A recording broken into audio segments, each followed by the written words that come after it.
भैया जी कहीं पे आपका एक बार फिर स्वागत है। बातचीत का सिलसिला रोज शुरू करता हूं मैं, रोज बातचीत आपसे करते हैं, लेकिन आज मैं कुछ कहना नहीं चाहता, ना मैं कुछ आपसे बहस करना चाहता। मैं चाहता हूं आपसे बात करना। मैं कोशिश करूंगा कि टेलीफोन लाइंस आज खोली जाएं। लगभग सवा घंटे मैं आपके साथ जुड़ूं, आप हमें कॉल करें, बातचीत करें, और बहुत सारी चीजें आपके पास हैं कहने के लिए। मुझे मालूम है कि जो हम कह रहे हैं वो बहुत कुछ नहीं जानते हैं, सच है। आज मैं यही चाहता हूं, लेकिन मैं उससे पहले एक सवाल पूछना चाहता हूं, और सवाल भी वो है कि जो बिल्कुल उसी जगह से आया है जहां पर यह हादसा हुआ। सबसे पहले वो देखते हैं, फिर आगे बढ़ते हैं।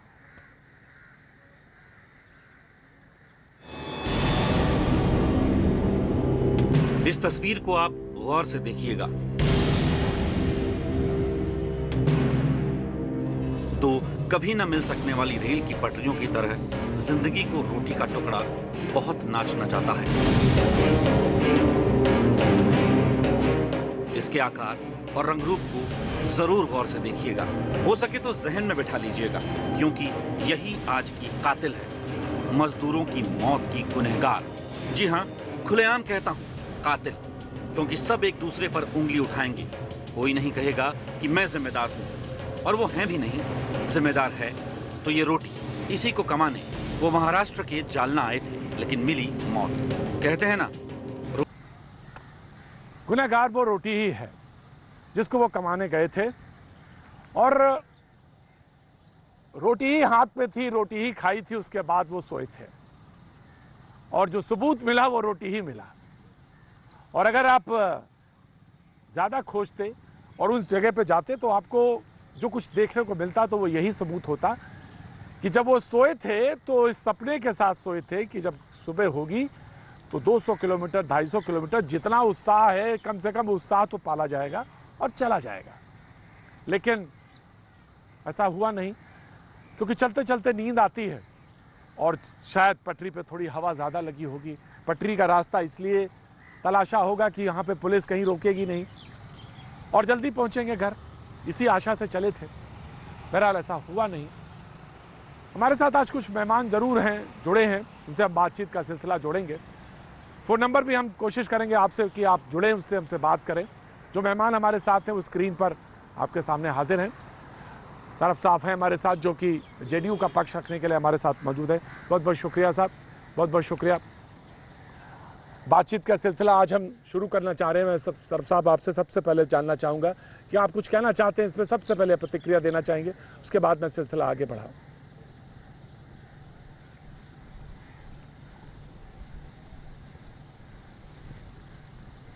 जी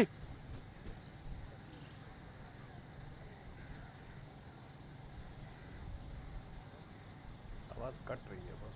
संजय सरफ साहब, आपको आवाज आ रही है मेरी? हाँ आ रही है। अभी संजय साहब, आपको आवाज आ रही है मेरी? थोड़ी कम आ रही है आवाज। जी संजय साहब, पहली प्रतिक्रिया आपकी, उसके बाद मैं आगे बढ़ना चाहूंगा।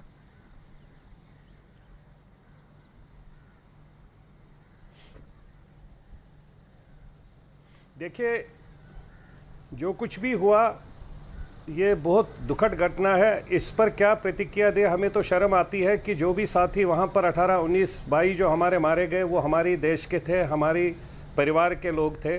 जिस तरीके से उनकी ये घटना हुई है, जिस तरीके से वो बेचारे रात को वहाँ पर ट्रेन पर सोए हुए थे, इसमें तो मेरे को नहीं लगता है कि हमें कोई इसमें आज, कम से कम आज के दिन हमें ना तो राजनीति करनी चाहिए, ना इस पर कोई ऐसी बहस करनी चाहिए कि जिससे उनके परिवारों को दुख हो जाए, जिससे उनको लगे कि इस पर भी अब राजनीति स्टार्ट हो गई।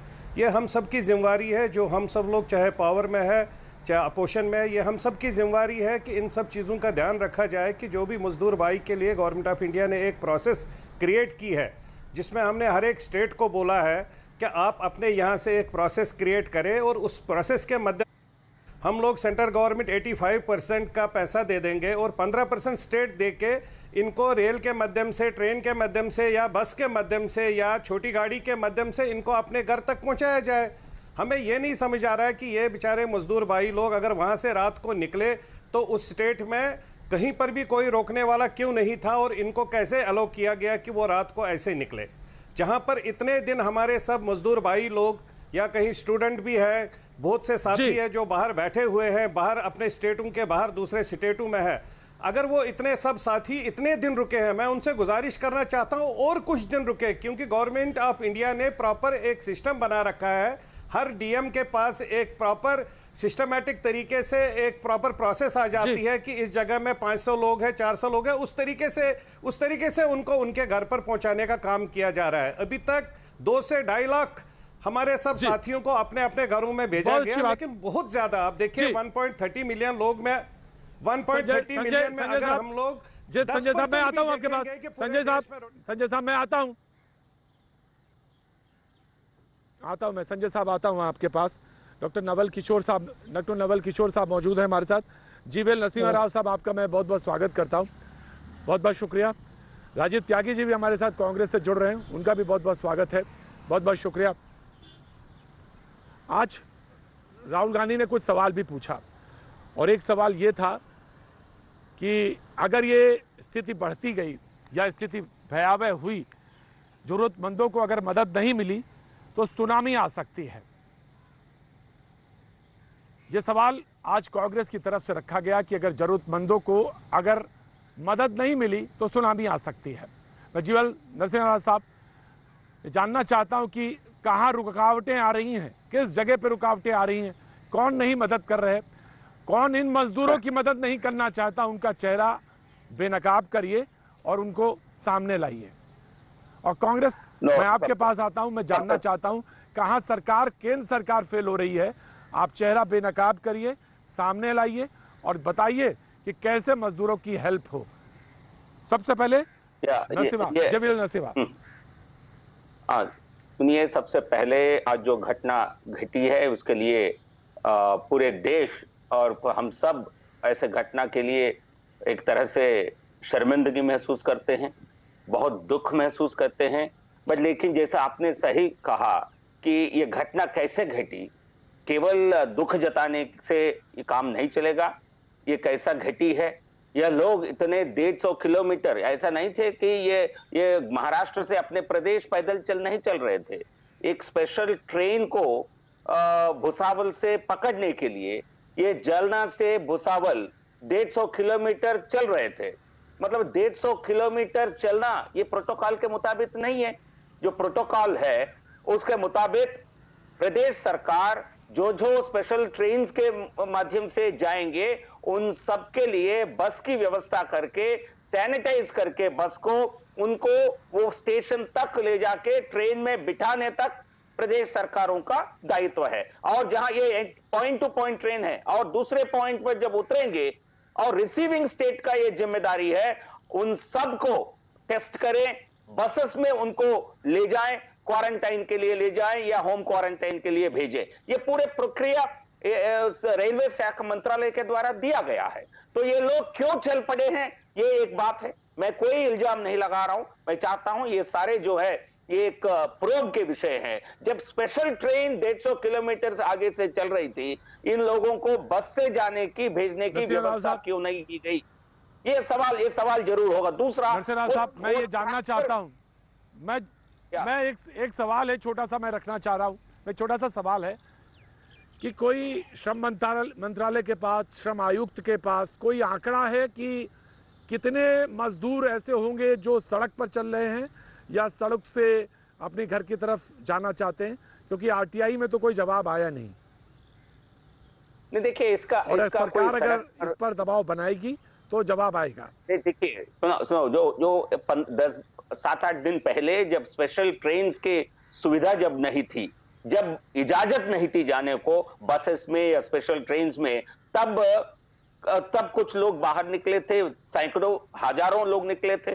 कितने संख्या में लोग गए, ये हर चौके पर पुलिस के पास हो सकती है ये संख्या। ये केंद्र सरकार के पास तभी आएगी जब हर प्रदेश सरकार इसको आंकड़े तैयार करके देगी। बट लेकिन जो अभी सरकार का यह मानना है, सरकार ने ये निर्णय किया है, सारे मजदूर को हम घर नहीं भेज सकते हैं, जाने की जरूरत भी नहीं है। जो जरूरतमंद हैं, जो स्ट्रैंडेड है, जो मतलब ये जो लोग आज निकले हैं, ये एक्चुअली वहां स्टील प्लांट में काम कर रहे थे, क्या वहां स्टील प्लांट के जो लोग जिनके यहां ये काम कर रहे थे, क्या इनकी व्यवस्था उन्होंने किया था, नहीं किया था?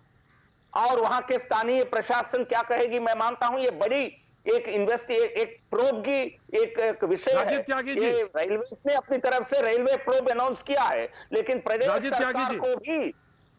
सरकार को भी इस पर एक इंक्वायरी करनी चाहिए कि ये जो स्टील प्लांट में काम करने वाले मजदूर, जिनको 150 किलोमीटर चलने की क्या जरूरत थी, जब ये ट्रेन वहां से निकल रही थी, इनको बसेस में भेजने का व्यवस्था क्यों नहीं किया गया? व्यवस्था का पालन क्यों नहीं हुआ? ये इंक्वायरी का विषय है।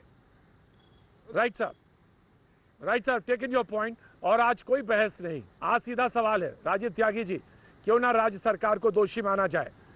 राज्य सरकार क्यों नहीं इंश्योर कर पाई और 16 मजदूर मौत हो गई? क्यों नहीं दोषी ठहराया जाए उन्हें? राज्य में यदि बीजेपी की सरकार होती तो आप ये प्रश्न ही नहीं पूछते। कांग्रेस की सरकार हो या विपक्षी दलों की सरकार हो तो सारा दोष राज्य सरकारों का है। इसके अलावा केंद्र सरकार का कतई दोष नहीं है और हम कोई आलोचना करने के लिए नहीं बैठे हैं। हम तो सकारात्मक विपक्ष के रूप में कुछ सजेशन देने का काम कर रहे हैं। बिल्कुल आराम से कहिए, बिल्कुल बेहिचक होके बोलिए, जो इच्छा हो वो बोलिए।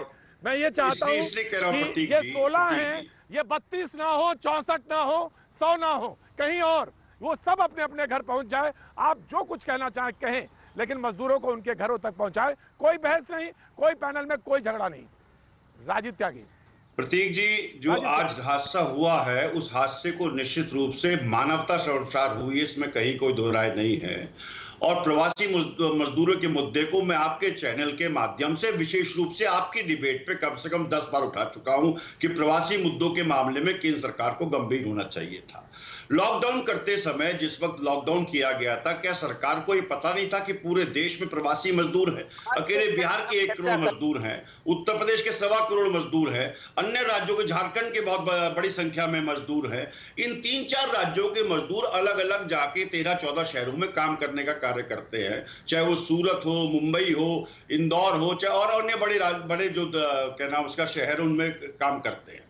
मेरा सरकार से बहुत स्पष्ट कहना है कि आपने क्या नाम उसका वो तस्वीरें तो देखी होंगी जब पैरों में छाले पड़ गए लोगों के, जबकि हवाई चप्पल पहनने वालों को हवाई जहाज की यात्रा कराने की बात कही गई थी, लेकिन लोगों के पैरों के चप्पल साफ हो गए और उनके पैरों में छाले पड़ गए। इसका कोई वली वारिस नहीं है। लोग 100-100 किलोमीटर, 500-500 किलोमीटर, 1000 किलोमीटर साइकिल पे जा रहे हैं, दम तोड़ रहे हैं, उसका कोई वली वारिस नहीं है। लेकिन राज्य सरकार की गलती है साहब कि राज्य सरकार ने कोई व्यवस्था नहीं करी। लेकिन मैं पूछना चाहता हूं, केंद्र सरकार ने कौन सी व्यवस्था करी? केंद्र सरकार के लॉकडाउन में इस तरह से मजदूर सड़कों पे क्यों आ गए? मजदूरों को ऐसा भय क्यों हुआ?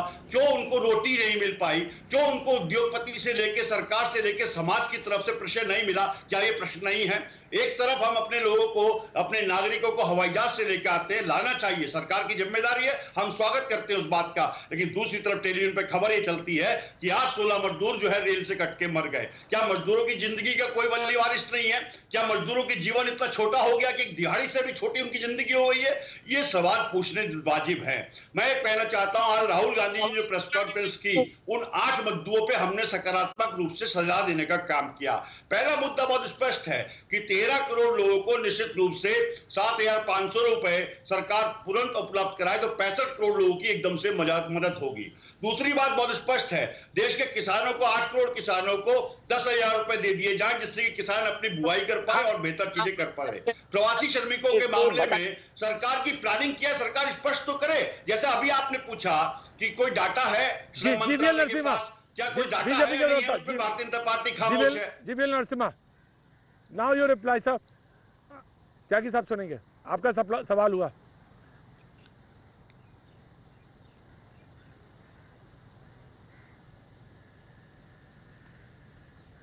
जीवन नरसिम्हा जी,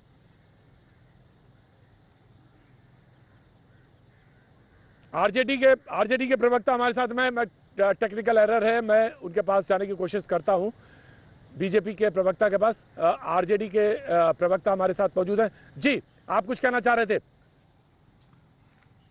देखिए, सबसे पहले तो जो प्रवासी मजदूर विभिन्न राज्यों में फंसे हुए हैं, वो कितने दिनों तक इंतजार करें? आज लॉकडाउन अपने तीसरे चरण में है और जो अप्रवासी मजदूर हैं वो दोहरी मार झेल रहे हैं। पहली मार तो ये झेल रहे हैं जो काम जहां कर रहे थे वो काम से उनको छोड़ना पड़ा, नंबर एक, तो उनकी कमाई कुछ नहीं है। दूसरा है कि खान पान के लिए राज्य सरकार या केंद्र सरकार के मदद पे जिम्मेदारी उनकी ये है।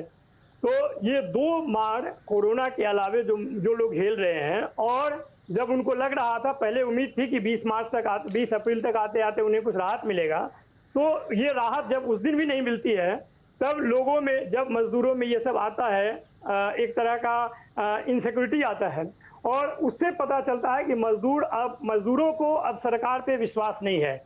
यही कारण है, और उसके कुछ खास कारण है। आप बिहार जैसे राज्य को देखिए कि वो सरकार आज तक कंफ्यूजन में ही है कि वो क्या करना चाहती है, उसे नहीं मालूम है। मजदूर को बुलाना चाहती है या वो चाहती है कि मजदूर स्वयं आ जाएं, नंबर एक। नंबर दो, वो केवल 1000 रुपया मजदूरों के, अप्रवासी मजदूरों के खाते में डाल के सोचती है कि मैंने अपना काम कर दिया। नंबर तीन, जब बहुत सारे राज्य अपने छात्रों को और मजदूरों को राज्य अलग अलग राज्यों से बुला रहे थे, तो ये सरकार सोई हुई थी और केंद्र सरकार की तारीफ कर रही थी। केंद्र सरकार ने लॉकडाउन करके अच्छा किया। तो केवल यह कहने से कि समस्या का समाधान होगा, ये नहीं हो सकता है। मजदूरों को, खासकर जो भाई दूसरे राज्यों में फंसे हुए हैं, उनको अब विश्वास उठ चुका है। जब तक कोई ठोस कदम नहीं होगा, और वो ठोस कदम क्या होगा? ममता हमारे साथ पैनल में, जी ठीक है नवल जी, ममता जी हमारे साथ पैनल पे जुड़े। मैं आ रहा हूँ त्यागी साहब, आ रहा हूँ। ममता पैनल पे हैं, बहुत बहुत शुक्रिया जी। धन्यवाद प्रतीक जी। ओपनिंग रिमार्क आपका 20 सेकंड का, फिर आगे बढ़ते हैं बहस में। जी धन्यवाद प्रतीक जी। प्रतीक देखिए, ऐसा है कि किसी भी गरीब की जो आवश्यकता होती है ना, वो बेसिक होती है रोटी, कपड़ा और मकान। और इस वक्त जब हम इस महामारी से जूझ रहे हैं, तो सिर्फ रोटी और मकान भी वो बाद में मांग रहे हैं। पहले वो कह रहे हैं हमें आप 2 जून की रोटी दे दीजिए। और मैं इस बात से पूरी तरह से सहमत हूं और सरोकार रखती हूं कि बिल्कुल 1000% ये राज्य सरकारों की जिम्मेदारी है कि वो वहां या अपने राज्यों में, चाहे वो किसी भी पार्टी की वहां पर सरकार हो, उनकी जिम्मेदारी है कि वहां पर जो लेबर है, जो काम कर रहे हैं, उनको आप भोजन दें, उनकी व्यवस्था करें, क्योंकि वो आपके राज्यों में आकर के आपकी अर्थव्यवस्था का इजाफा करते हैं, आपके यहाँ काम करते हैं। आज आपने उनकी ये हालत कर दी औरंगाबाद में कि वो 36 किलोमीटर पैदल चलने के बाद बेचारे 16 लोग जब सोए तो उनको एक ट्रेन में आके कुचल दिया। आफ्टर ऑल क्या आवश्यकता पड़ गई है कि लोगों को वहां से निकल करके जाना पड़ रहा है। मुंबई, जिसे हम अपने सपनों की नगरी कहते हैं, मुंबई जहां पर हम कहते हैं कि जो जाता है वो सिर्फ कमा करके वापस आता है। गुजरात में भी यही है। आज वहां पर अगर ऐसी हालत हो रही है, जी बिल्कुल, मैंने बोला प्रतीक कि किसी भी पार्टी की सरकार हो, उन सबकी जिम्मेदारी बनती है। किंतु आप ये देखिए ना कि जहां पर पैसे की कोई कमी नहीं है, उस राज्य के अंदर अगर धारावी जैसे जो स्लम्स हैं, वहां पर आप इन लोगों को नहीं रख पा रहे हैं, गरीबों का आप ध्यान नहीं रख पा रहे, तो किसका रखेंगे?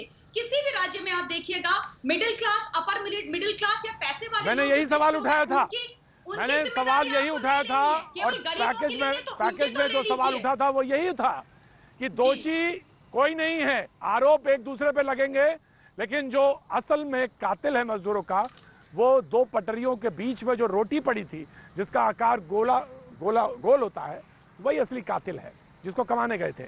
वक्त एक छोटे से ब्रेक का, ब्रेक के बाद मैं फिर हाजिर होता हूं।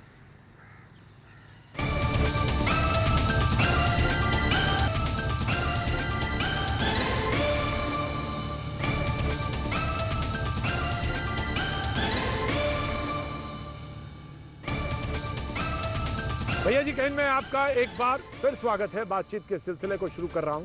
कोई बहस नहीं है आज, बहस ना करने का क्या, बस ऐसे समझ लीजिए कि बहस करने का मन नहीं था तो आज बहस नहीं होगी। ना, उसका मजदूरों से कोई लेना देना नहीं है। वो तो रोज ही मर रहे हैं, सड़क पे मर रहे हैं, कोई ट्रैक पे मर रहा है, वो तो चल ही रहा है, उससे कोई लेना देना नहीं। पर आज बहस नहीं करेंगे, और जब बहस नहीं करेंगे तो फिर इसके मतलब कोई बहस नहीं होगा। पैनल में सब लोग मौजूद हैं, बात सब कहेंगे, लेकिन किसी ने मुझे मैसेज किया अभी थोड़ी देर पहले कि प्रतीक जी आप बात कर रहे हैं, ये बताइए क्या कोई ट्रैक पर सोया जाता है? साहब ट्रैक पे तो नहीं सोया जाता, ये बात तो बिल्कुल सही है, और मैं ईमानदारी से मानता हूं कि ट्रैक पर सोना नहीं चाहिए, ट्रैक सोने की चीज थोड़ी ना है। लेकिन साहब वो पढ़ लिख नहीं पाए, स्कूल नहीं मिला, गलती उनकी थी, मजदूर बन गए, गांव से दूर चले गए, मुंबई काम करने के लिए फैक्ट्री वालों के यहाँ काम करने लगे। फैक्ट्री वालों ने नहीं रोका, गलती हुई मजदूरों की थी। मजदूर वहां से चल दिए सड़क की तरफ, सड़क से भगा दिए गए, ट्रैक पे आ गए, क्योंकि ये सीधा रास्ता था, छोटा रास्ता था। गलती मजदूरों की थी। रोटी खा ली, हवा चली होगी थोड़ी सी, सो गए। मैं जिन्होंने मैसेज भेजा है, मैं उनसे पूछना चाहता हूं, कभी सर आपने सड़क पे खड़े होकर 1200 किलोमीटर देखे हैं? कितने होते हैं? गिनती नहीं देखी होगी। 1200 किलोमीटर तो छोड़ दीजिए। उस उत्साह को सैल्यूट करिए। ये मजदूर कहीं कंस्ट्रक्टिव इसी ने निर्माण किया इस देश का। भूलिएगा नहीं हुजूर आली, भूलिएगा नहीं। आज बहस नहीं है, बहस तो रोज होती है, और ना भी हो तो क्या है, किस पे जूम रेख रही है। आप क्या सोच रहे हैं इस बक्से में जो बैठे हुए लोग हैं, या तमाम टेलीविजन के बक्से में जो बैठे हुए लोग हैं, वो देश में कोई बहुत बड़ा कंट्रीब्यूशन दे रहे हैं? माफ करिएगा हुजूर आली, अगर दे रहे होते तो ये नौबत ना आई होती जो आज है ये नौबत। बहरहाल बहस सब जगह कर रही है, बड़े बड़े लंबे चौड़े पुथन्ने खुले हुए हैं, लोग बहस कर रहे हैं, तकरीरें दे रहे हैं, लेकिन बदला वो कुछ ना, और इससे बक्से से बदलेगा भी नहीं। तो व्यर्थ खड़े हैं, हम भी खड़े हैं। हाँ, बात सुनने के लिए जरूर आए थे, मेरे पास भी एक मौका था तो मैंने कह दिया आपसे। आपको बुरा लगा हो तो माफ करिएगा। बहरहाल कांग्रेस से मैं एक सवाल पूछना चाहता हूं, राजीव त्यागी जी। राष्ट्र निर्माण करने वालों को शर्म आनी चाहिए। मुझे बताइए कैसे निर्माण हो, ये बताइए राजीव त्यागी। देखिए, जो आपने बात कही है, भारतवर्ष की जो रेलवे है वो चौथे नंबर की रेलवे है पूरे विश्व में। इसका मतलब भारत के पास एक सशक्त रेलवे है जिसके द्वारा हम बहुत बेहतर तरीके से चीजें पहुंचा सकते थे, कर सकते थे। मैं ये पूछना चाहता हूं, एक तो सबसे पहले जो सज्जन ने कहा कि रेलवे ट्रैक सोने के लिए नहीं होता, उनको एक शेर से अपनी बात कह देता हूं। वो जिनके हाथ में छाले पैरों में बिवाई हैं, उसी के दम पर रौनक तुम्हारे बगले पे आई है। तो मेरे मित्र, जो तुम कह रहे हो ना रेलवे ट्रैक सोने के लिए होता है, तुम्हारे बंगले की रौनक उन मजदूरों की वजह से है, उसके बारे में सोच लेना। आपके प्रश्न का जवाब बहुत स्पष्ट मैं देना चाहता हूं। आपने कहा कि राजतंत्र को काम करना चाहिए था। राजतंत्र या तो एजेंडे पे काम कर ले या फिर गवर्नेंस पे काम कर ले, राजतंत्र को सोचना है। बहुत स्पष्ट है जो मैंने कहा कि चौथे नंबर की ताकतवर रेलवे आपके पास है, तो आप अगर व्यवस्था ठीक से करते, यदि आप लॉकडाउन करने से पहले 3 दिन का समय लेते हैं प्रधानमंत्री महोदय अपना संदेश देने के लिए, और लॉकडाउन करने का 3 घंटे का समय देते हैं, तो ये निश्चित रूप से प्लानिंग की विफलता है। प्लानिंग की विफलता स्वीकार करनी चाहिए।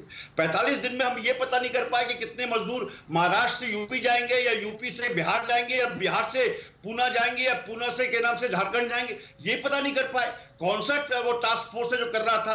अब राज्यों के विषय पे जो फुटबॉल खेली जा रही है कि राज्यों को कह दिया जाता है कि राज्यों की जिम्मेदारी है। प्रतीक जी, आप बहुत विद्वान एंकर, आपके माध्यम से एक सवाल मैं पूछना चाहता हूं बीजेपी के अपने प्रवक्ता मित्र से कि राज्यों का जो दिसंबर और जनवरी का बकाया है जीएसटी का 30,000 करोड़ रुपए, उसमें भारतीय जनता पार्टी के राज्य भी हैं, उसमें कांग्रेस पार्टी के राज्य भी हैं, उसमें अन्य दलों के राज्य भी हैं। उन राजस्व का बकाया दिया क्यों नहीं?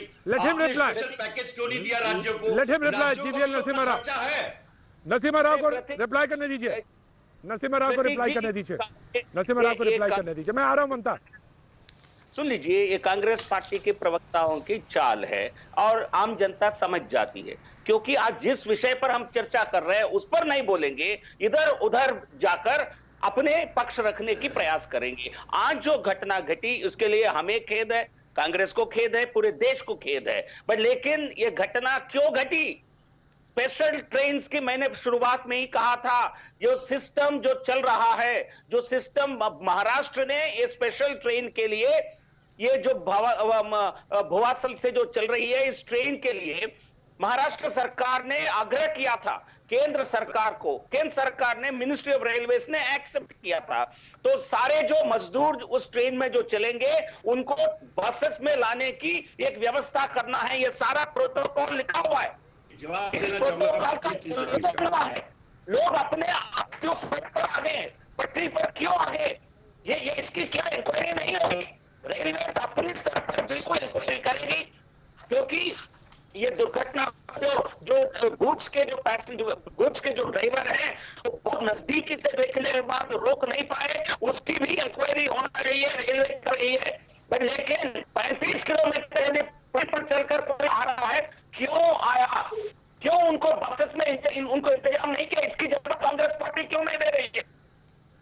क्योंकि हमारी व्यवस्था ये नहीं थी कि बहुत विनम्रता से बात करना चाहूंगा, एक प्रदेश से दूसरे प्रदेश में भेजें, केवल उन्हीं के लिए व्यवस्था थी। राजीव जी, मैं आ रहा हूँ। अभी है वहाँ वो रह नहीं सकते हैं, उनको भेजना है और ये भेजना सरकारों को दी गई। मजदूरों को प्रायोरिटी बेसिस पर अपने प्रदेश में भेजना है, उनको सही सलामत भेजिए। आपने सही सलामत उनको भेजने का काम में आप नाकाम रहे हैं, इसकी आपको एक्सेप्ट करना पड़ेगा। जी, ये पहली ट्रेन नहीं थी। जी नरसिम्हा राव जी, ट्रेन चल चुकी है। जी नरसिम्हा राव जी, मैं आता हूँ आपके पास, मैं आता हूँ। बिल्कुल, यू हैव रिप्लाइड। मैं कह रहा हूँ आज बहस नहीं है, कोई बहस नहीं है, किसी को किसी पे गुस्सा नहीं है। मैं कह रहा हूँ आज बहस नहीं है, आज किसी को किसी पे गुस्सा नहीं है।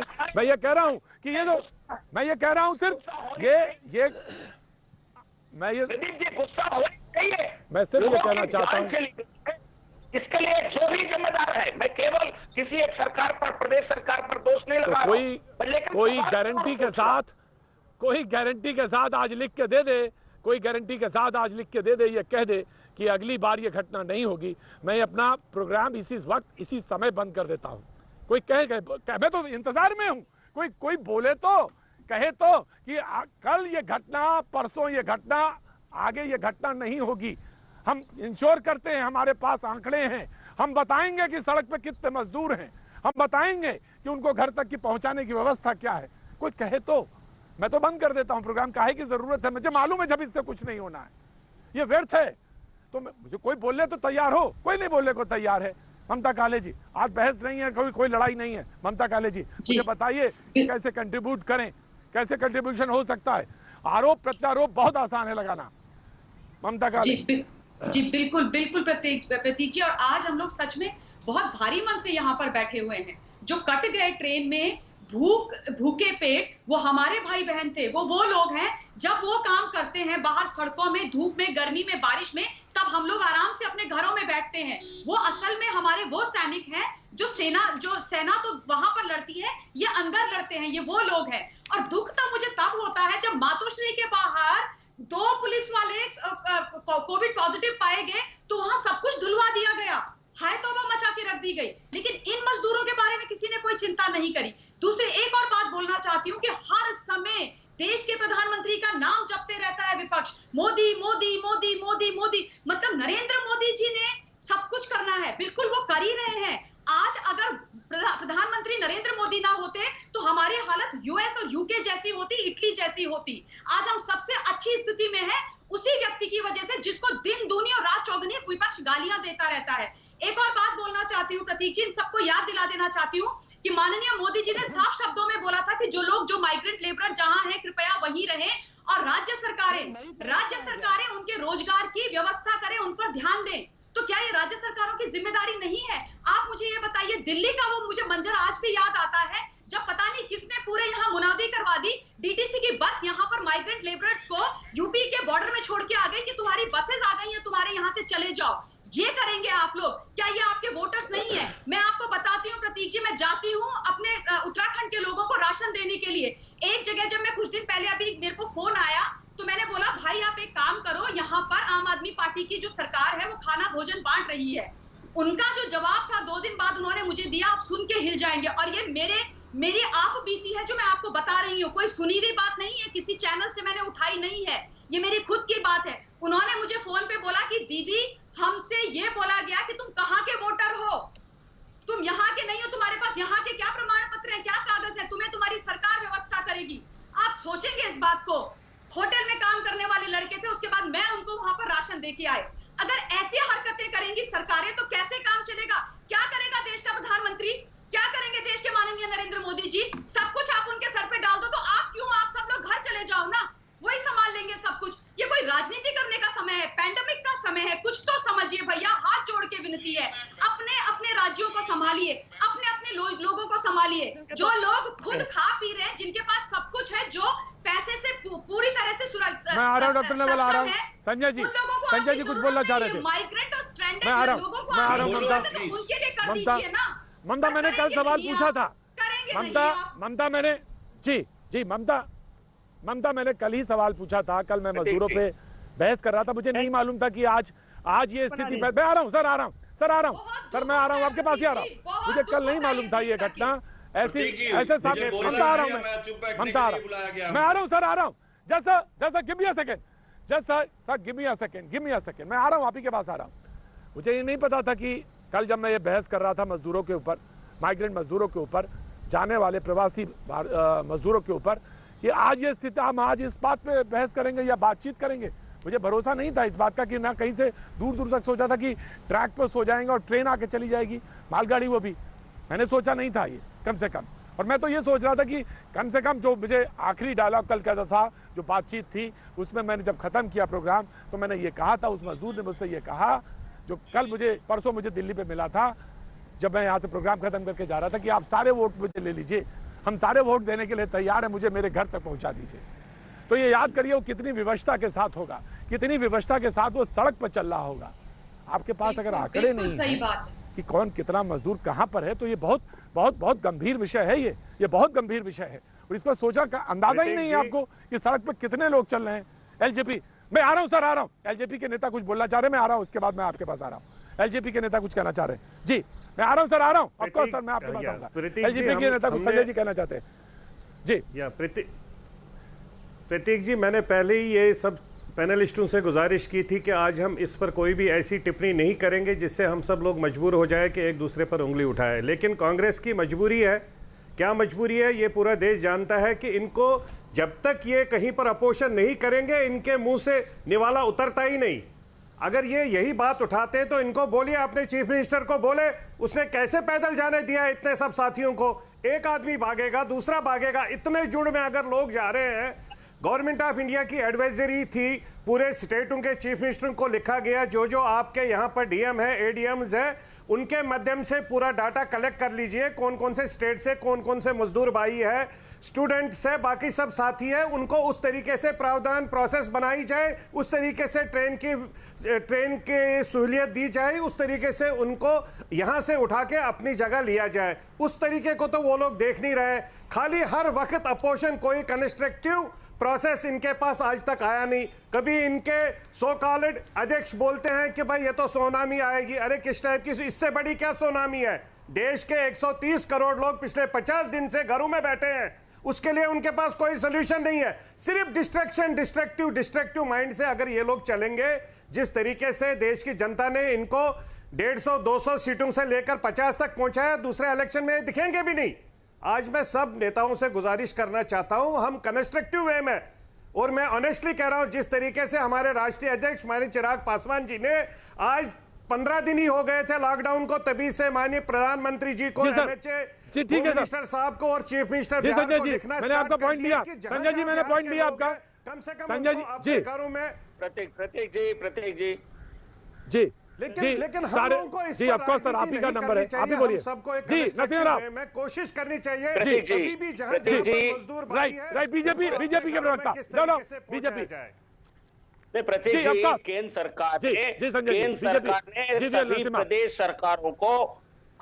सरकार ने सभी प्रदेश सरकारों को मार्च 28 को चिट्ठी लिख करके कहा कि माइग्रेंट वर्कर्स जो हैं उनके लिए रहने की व्यवस्था, उनके खाना पीने की व्यवस्था, ये सब करना चाहिए। उसके लिए महाराष्ट्र सरकार को 1611 करोड़ रुपए दिए गए।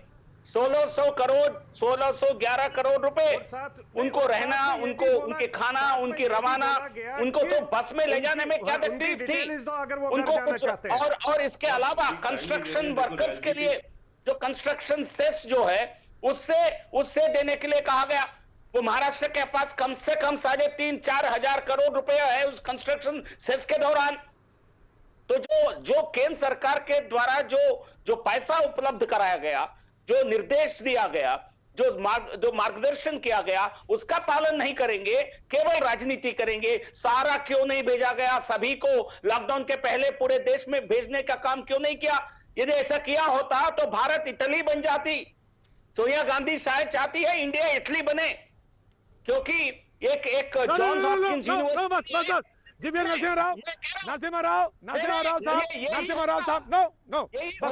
देखिए सर, देखिए भारत इटली मैं होता आपकी बड़ी इज्जत यदि ये करता जो हूं, कह रहे हैं लेकिन ना, एक बात मैं कहूंगा, उसी समय मैं सर बड़ी इज्जत करता हूं आपकी सर, मैं बड़ी इज्जत करता हूं अपने पैनल में आए सभी लोगों की बड़ी इज्जत करता हूं, लेकिन सर इल्जाम लगाने से पहले जरूर सोचना चाहिए, कहना चाहिए। सभी सम्मानित हैं, बहुत सम्मानित हैं सर। राजीव त्यागी जी, राजीव त्यागी जी, नहीं तो क्या आया। देखिए, सभी को बहस के काफी देर बाद आपने मुझे समय दिया प्रतीक जी, उसके लिए आपका धन्यवाद कि आपने 3 सत्ता पक्ष के प्रवक्ताओं को बुलाने के बाद मुझे समय दिया और इन्हें टोटल 9 मिनट आपने दिए, मुझे सिर्फ 3 मिनट दे दीजिएगा सर। मैं अब विषय आपकी कहना उसका सरकार के विषय में आपके सामने बात रखता हूं। ताली बजाएं, आप हिंदुस्तानी, मैंने भी 6:35 मिनट हुआ है, 6:35 हुआ है, 3 मिनट मैंने आपको दिए, आप बोलिए। 36 हो गए, 36 हो गए, 6:36 तो अगले सेगमेंट में आपकी शुरुआत करा दूंगा। 6:36 है मेरे पास, 6:36 मैं अगले सेगमेंट में आपसे शुरुआत करा लूंगा। देश का लॉकडाउन का पालन करें भारतीय, हमने भी किया, हम भी अपने घर में रहे। देश में थाली बजाएं भारतीय, हमने भी अपने घर में थाली बजाई। देश में दीपक जलाए भारतीय, हमने भी अपने घर में दीपक जलाई, सबने दीपक जलाने का काम किया। मिडिल क्लास के लोगों ने सफर करने का काम किया, सैलरी कटवाने का काम किया, उन्होंने सैलरी कटवाने का काम कर लिया, उनकी सैलरी भी कटी, नौकरी भी गई। प्रवासी मजदूर पैदल चले, वो भी भारतीय हैं। किसान को दाम ना मिले, वो भी भारतीय है। रबी की फसल ना खरीदी जाए, वो भी भारतीय किसान। खरीफ की फसल किसान ना बो पाए, वो भी भारतीय है। एमएसएमई सेक्टर बिल्कुल बैठ जाए, वो भी भारतीय है। एमएसएमई सेक्टर में काम करने वाले 10 करोड़ भारतीय बेरोजगार हो जाए, वो भी भारतीय है। सारे काम यदि भारतीयों करने, तो सरकार क्या कर रही है? सरकार से बहुत स्पष्ट सवाल है। सरकार से मैं पूछना चाहता हूं, सरकार जो है भारतीय जनता पार्टी की जो केंद्र सरकार है, पूरे विश्व में पैकेजेस मिले हैं, पैकेजेस मिले हैं। अमेरिका के पैकेज की तुलना करिए, इटली के पैकेज की तुलना करिए, मौतों से तुलना करते हैं। यही इनकी नकारात्मकता है। मैं पूछना चाहता हूं, आपने पैकेज कितना दिया? आपने क्यों नहीं देते? तो हमारा देश भी अमेरिका के बराबर में होता। आप क्यों नहीं देते? आप देश के श्रमिकों को 5,000 रुपए से 7,000 रुपए क्यों नहीं देते? आपके देश के किसानों को 8,000 रुपए क्यों नहीं देते? आप एमएसएमई सेक्टर के लोगों को पैकेज क्यों नहीं देते? 4 करोड़ यूनिट्स को आप छोटे दुकानदार को पैकेज क्यों नहीं देते? आप मिडिल क्लास जिसकी नौकरियां जा रही है, वो मिडिल क्लास। सोनिया जी तो बोलने दीजिए, राजीव जी को बोलने दीजिए, राजीव जी को बोलने दीजिए। राजीव जी कितने लोगों को टिकट दे दिया? राजीव जी को बोलिए। संजय जी, संजय जी, राजीव जी ये बताएं कि सोनिया जी ने कितने लोगों को टिकट दे दी? कर्नाटका राज्य है आपका, संजय जी, गुजरात संजय जी राज्य है। 2 राज्यों के बारे में बात करूंगा। कर्नाटक राज्य ने चली चलाई राजीव जी, का काम किया। राजीव जी आप बताइए, महाराष्ट्र में जो आज ये दुर्घटना हो गई, सूरत में दुर्घटना का से जिम्मेदार लेकर के अहमदाबाद में रूपानी जी को केंद्र सरकार को क्यों लिखना पड़ा इस बात के लिए प्रतीक जी कि 3 डॉक्टर केंद्र से भेज दीजिए, हम सिस्टम को नहीं चला पा रहे। ये कौन सा गुजरात मॉडल है? उत्तर प्रदेश की सरकार ने और मध्य प्रदेश की सरकार ने होने के बावजूद आपको शर्म आनी चाहिए। कर दिए। हम लोग इसकी जिम्मेदारी लेते हैं ये कहकर के ये हम सब लोगों की जिम्मेदारी है, जबकि ये आपकी रिस्पॉन्सिबिलिटी नहीं है। You are the killer. कुछ नहीं बोलेंगे। संजय जी, संजय जी, संजय जी, संजय जी,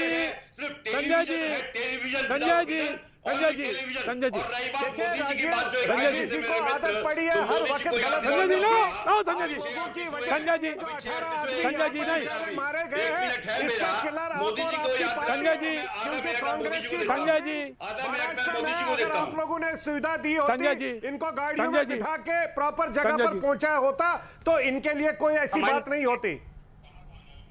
इनके घमंड देखिए, ये संजय समय जी मोदी जी को आपका, दे रहे हैं। संजय जी, संजय जी, संजय जी, संजय जी, संजय जी, आपका अगले सेगमेंट जो हमारा सेगमेंट आने वाला था, उस सेगमेंट में 2.5 मिनट था, आपको बोलना था संजय सर, वो 2.5 मिनट मैंने काटे, कांग्रेस के वो 2.5 मिनट कांग्रेस को जोड़ दिए, क्योंकि लगातार बोले जा रहे थे। मैंने कहा था आज बहस नहीं है, मैंने आपके 2.5 मिनट काट दिए और मैंने कांग्रेस के प्रवक्ता में जोड़ दिए। वक्त थोड़े से ब्रेक का, ब्रेक के बाद में फिर हाजिर होता, बने रहिए हमारे साथ।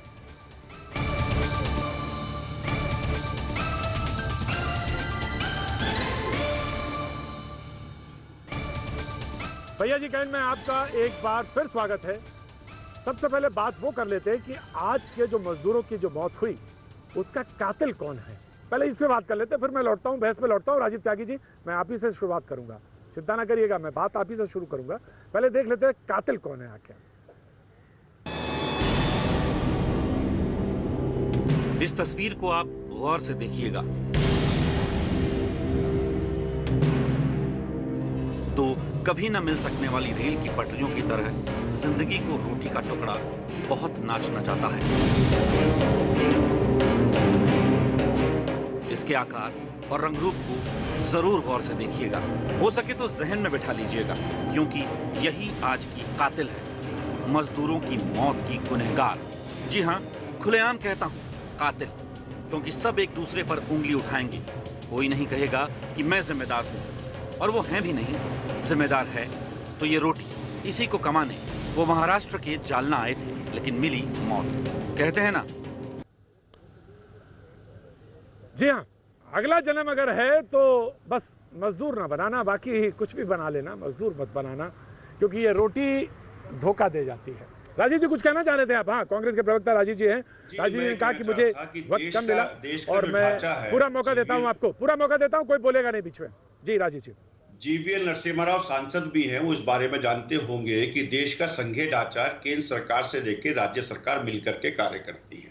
मैंने आपकी डिबेट पे ही पिछली बार भी ये सवाल उठाया था कि जब देश की सरकार 85% रेलवे पे सब्सिडी देती है तो 85% देश की सरकार मजदूरों से किराया क्यों लेना चाहती थी? 2 मई से पहले के यदि कोई व्यक्ति हो जिसमें राज्यों को बकायदा निर्देश हो, उस बारे में बता दे। हमने कांग्रेस पार्टी ने अनेकों राज्यों से, सूरत से लेकर के, महाराष्ट्र से लेकर के अन्य राज्यों से हम लोगों ने किराया भरने का काम किया मजदूरों का। उसकी वीडियो टेलीविजन चैनल पे भी चली, आपके यहां भी चली। मेरा बहुत स्पष्ट सवाल है, क्या देश की सरकार के पास श्रमिकों का कोई आंकड़ा है? क्या देश की सरकार के पास ये आंकड़ा है कि पैदल से कितने श्रमिक चले गए? क्या देश की सरकार के पास ये आंकड़ा है कि उनके कितने मजदूरों की मदद करनी है? क्या देश की सरकार ने मिडिल क्लास की मदद करने का कार्य किया? क्या देश की सरकार ने मदद करने का काम किया? क्या देश की सरकार ने राज्यों को उनका बकाया दे दिया? महाराष्ट्र से लेकर के, गुजरात से लेकर के, उत्तर प्रदेश से लेकर के, इसके अलावा मैं जिक्र करना चाहूंगा मध्य प्रदेश का और कर्नाटक का जिक्र करना चाहूंगा। कर्नाटक ने बकायदा प्रवासी मजदूरों की ट्रेन कैंसिल कराई बिल्डर लॉबी के प्रेशर में, और मध्य प्रदेश ने और उत्तर प्रदेश ने तो बकायदा हद कर दी बेशर्मी की कि मजदूरों के सारे अधिकार काट दिया गया 3 साल के लिए। अब मजदूरों को विश्वास दिलाना, ये सबसे बड़ी चुनौती राजनीतिक दलों की है। उसमें सभी राजनीतिक दल आते हैं, समाज भी आता है, सिस्टम भी आता है। ये मजदूर अगर वापस नहीं पहुंचेंगे तो निश्चित रूप से इस वजह से नहीं पहुंचेंगे कि ये छले गए हैं, और इनको छलने का काम केंद्र सरकार ने किया। 45 दिन में आपको तैयारी नहीं कर पाए मिडिल क्लास को रिलीफ देने की, 45 दिन में आप तैयारी नहीं कर पाए किसान को रिलीफ देने की, 45 दिन में आप तैयारी नहीं कर पाए श्रमिकों को रिलीफ देने की, 45 दिन में आप तैयारी नहीं कर पाए एमएसएमई सेक्टर को रिलीफ देने की। और अंत में सिर्फ 30 सेकंड में प्रधानमंत्री मोदी जी को देना चाहता हूं। प्रतीक जी, मैं चाहूंगा कोई इंटरप्ट न करे, ये सुन लीजिए, इससे बदल जाएगा।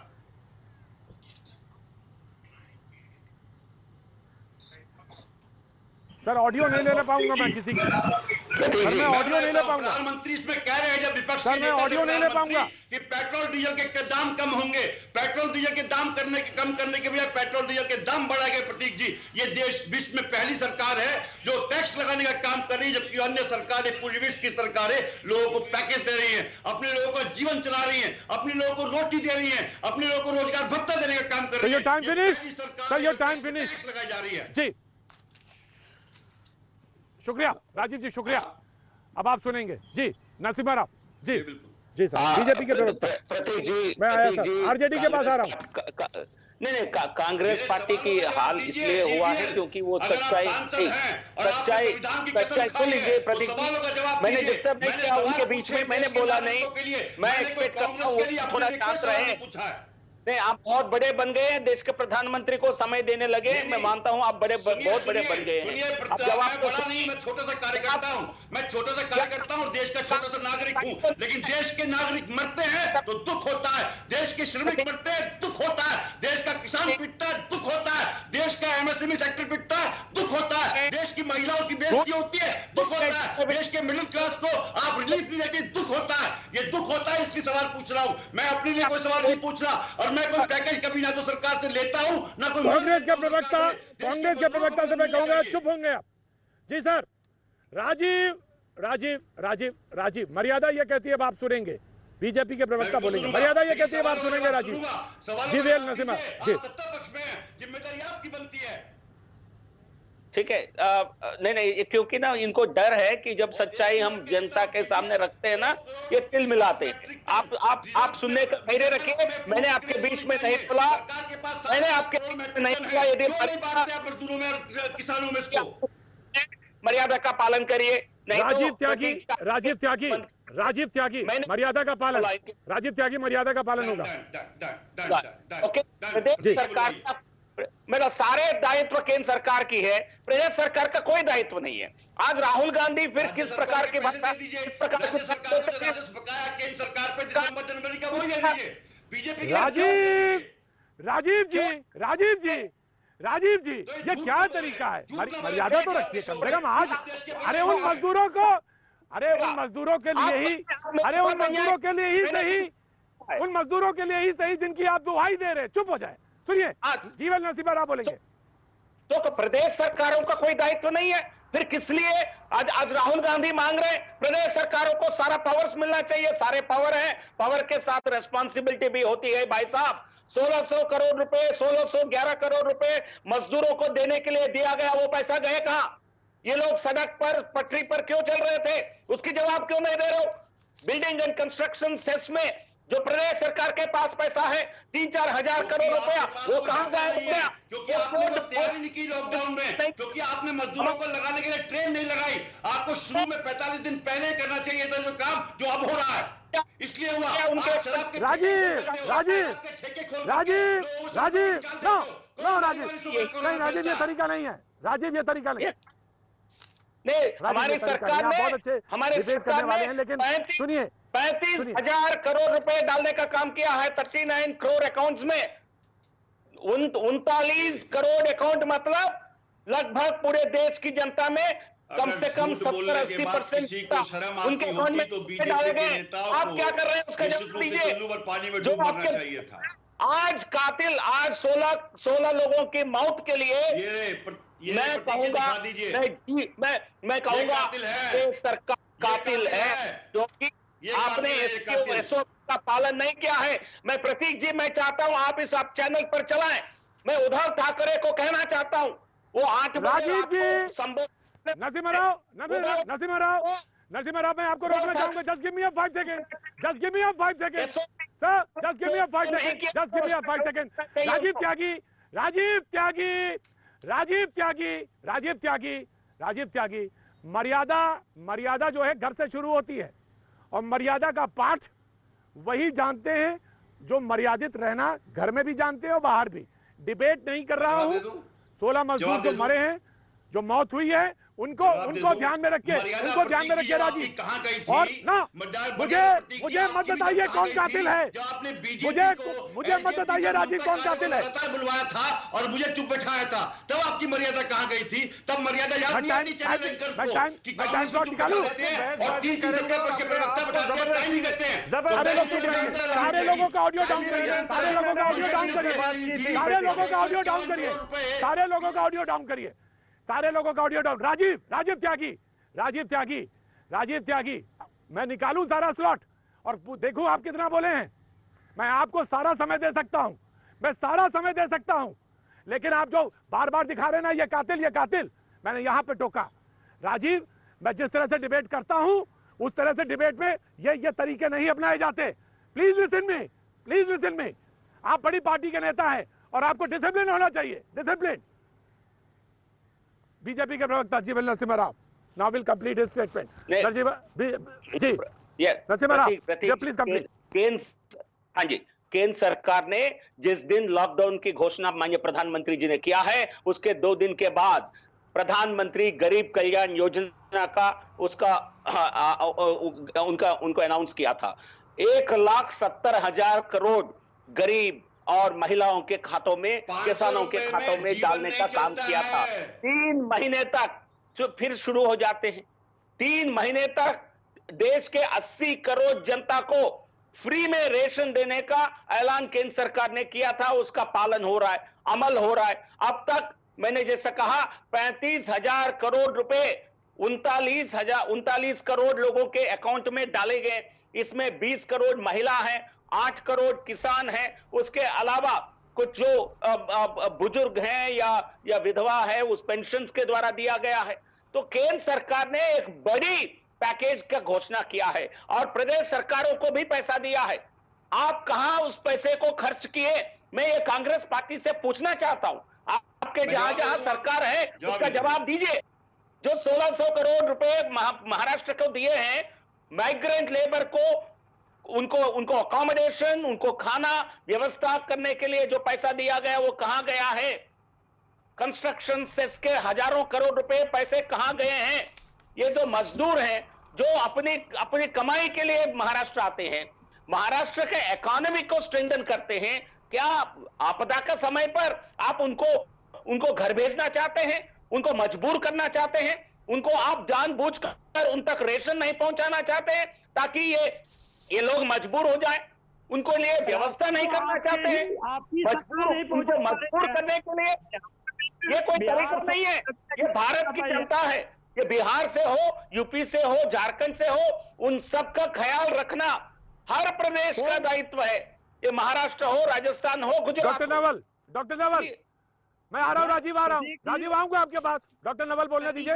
प्रतीक जी, डॉक्टर नवल जी आपके डिबेट में मैं पिछले 1 घंटा 10 मिनट से बैठा हूं, आपने मात्र 1 मिनट दिया है। बिहार में मुख्य विपक्षी जनता दल है और समय से प्रवासी भारतीयों को रहे हैं, लेकिन आपने सिर्फ 1 मिनट दिया है। ये मर्यादा आपके डिबेट की मर्यादा है कि आप केवल 1 मिनट एक पार्टी को देते हैं जो किसी राज्य में मुख्य विपक्षी दल है, और उनको देते हैं जो सरासर झूठ। भाजपा के लोग सरासर झूठ बोलते हैं। बोलिए डॉक्टर नवल बोलिए। डॉक्टर नवल बोलिए। डॉक्टर नवल अपनी बात बोलिए। मैं तो गलत हूँ, मैं जानता हूँ, पार्टियां सब ठीक है। आप बोलिए डॉक्टर नवल, बोलिए डॉक्टर नवल। शर्म आनी चाहिए कि आप 3 लोगों को एक बैठाए हुए हैं, राजनीतिक विश्लेषक जो कि पीएमओ का प्रवक्ता लगता है, एक लोक जनशक्ति पार्टी के लोग को बैठाए हुए हैं जिनके अपने सबसे बुजुर्ग नेता रामविलास पासवान ने बिहार सरकार के मुख्यमंत्री को कटघरे में खड़ा किया है। डॉक्टर नवल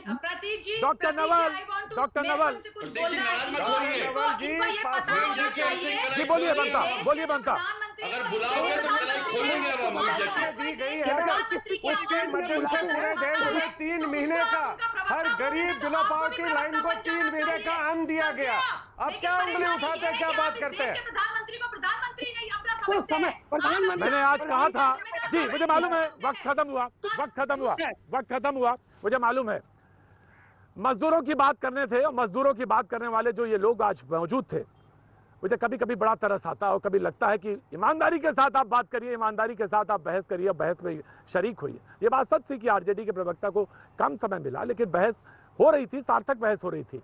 लेकिन फिर ये इल्जाम लगाना कि मुझे कम समय, मुझको ज्यादा, आप उधर ज्यादा देखते, इधर कम देखते, कहने को कुछ भी कहा जा सकता है, लेकिन ईमानदारी से बताएं, कोई भी उधर नहीं देखता जहां पर जिंदगी फंसी हुई थी। मैंने कहा था ना, कातिल कौन है? कातिल कोई नहीं है, कातिल वही रोटी है। अगर पूरी बहस ना भी देखते और वही देख लेते बस सिर्फ शुरुआत के 20 सेकंड, तो पता चल जाता। आज अभी सिर्फ इतना, कल फिर होगी मुलाकात, करेंगे किसी पर बात। बने रहिए हमारे साथ।